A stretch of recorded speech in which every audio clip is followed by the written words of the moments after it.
Hello everyone, আসসালামু আলাইকুম। এই তো রাজশাহী কলেজে চলে আসছি, সাংস্কৃতিক অনুষ্ঠান হচ্ছে। আর আমার ব্যাগটাকে হাতে না নিয়ে রেস্টে দিয়েছি গাইজ। দেখেন এই জায়গাতে আপনাদের কার কার বুদ্ধি এমন আছে আমি জানি না, ব্যাগ হাতে না নিয়ে এইভাবে করে চেয়ারের সঙ্গে ঝুলে রাখছি। ব্যাগটাও রেস্টে আছে, জিনিসপত্র যেগুলো আছে ভালো আছে। আর আমি এখন একটু নামাজের বিরতি দিয়েছে, তো এই টাইমটাতে সাংস্কৃতিক অনুষ্ঠান বন্ধ আছে।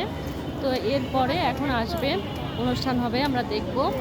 তো সন্ধ্যা লেগে গেছে আজকে হলো 26শে মার্চ 2026 খ্রিস্টাব্দ।